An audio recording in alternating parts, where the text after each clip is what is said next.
Hello दोस्तों, स्वागत है आपका आज की इस वीडियो में। आज की इस वीडियो में हम करने वाले हैं डिटर्मिनेंट से रिलेटेड कुछ एमसीक्यूज। तो चलिए स्टार्ट करते हैं वीडियो को। Question number first, the determinant of an identity matrix. किसी भी आइडेंटिटी मैट्रिक्स का जो डिटर्मिनेंट होगा वो कितना होगा?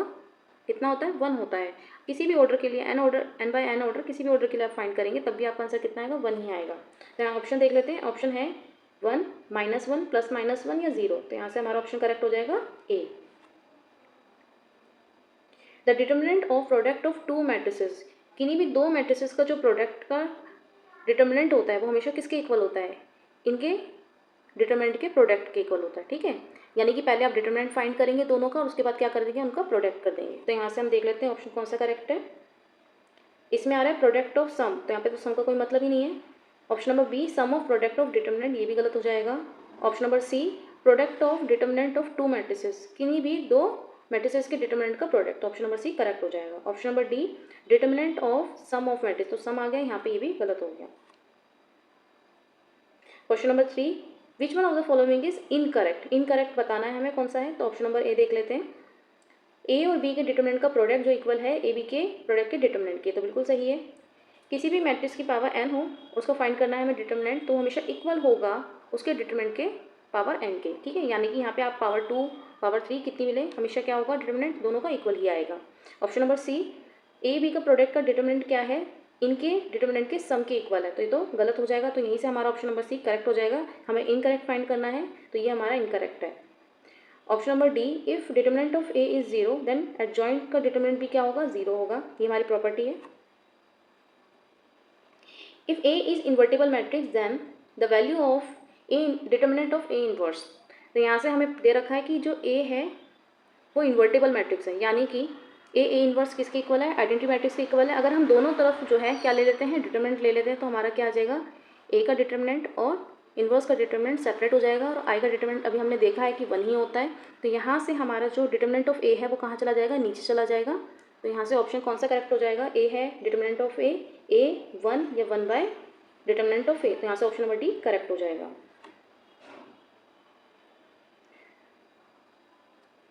Question number 5, the determinant of a lower triangular matrix. Lower triangular matrix का जो डिटर्मिनेंट होगा वो क्या होगा? तो किसी भी लोअर ट्रायंगुलर मैट्रिक्स में क्या होता है? जो उसका प्रिंसिपल डायगोनल होते हैं वही क्या होते हैं? उनके प्रोडक्ट का इक्वल होता है। तो यहाँ से हमारा ऑप्शन नंबर कौन सा सही हो जाएगा? Option number C, product of principal diagonal of element. यहाँ पे number 6, if A is symmetric as well as skew symmetric matrix. अगर हमारे पास ए जो है क्या दे रखा है? एक सिमेट्रिक मैट्रिक्स दे रखा है और एक स्क्यू सिमेट्रिक भी दे रखा है, यानी कि एक टाइम पर दोनों चीज़ें पॉसिबल नहीं होती हैं। अगर होती हैं तो फिर क्या होगा? ए हमारा कैसा हो जाएगा? नल मैट्रिक्स हो जाएगा। ये जो लास्ट हमने वीडियो करी थी उसमें हमने देखा था कि जब भी ए जो है सिमेट्रिक मैट्रिक्स होगा, ये होगा, तो फिर क्या हो जाएगा? इसका एक ऐसी मैट्रिक्स होगी, नल मैट्रिक्स होगी। तो यहाँ से इसका डिटर्मिनेंट क्या आ जाएगा? फिर अगर हम इसका डिटर्मिनेंट फाइंड करेंगे तो डिटर्मिनेंट भी क्या आ जाएगा? 0 ही आ जाएगा। If determinant of A is non zero, अगर जो ए है उसका डिटर्मिनेंट कैसा है? नॉन जीरो है, तो फिर क्या पॉसिबिलिटी होगी? ए हमारा नल मैट्रिक्स होगा? नहीं।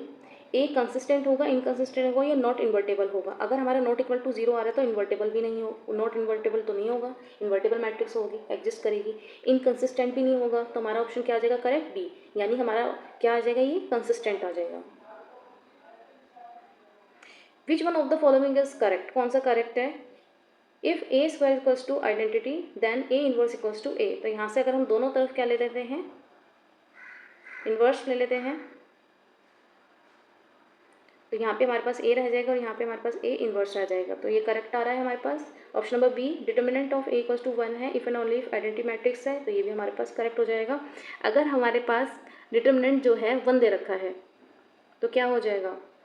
ए हमारे पास कैसी मैट्रिक्स होगी? आइडेंटिटी मैट्रिक्स होगी। ठीक है, लेकिन ये पॉसिबल तो नहीं है। अगर मान लेते हैं कि डिटर्मिनेंट 1 आ रहा है इसका,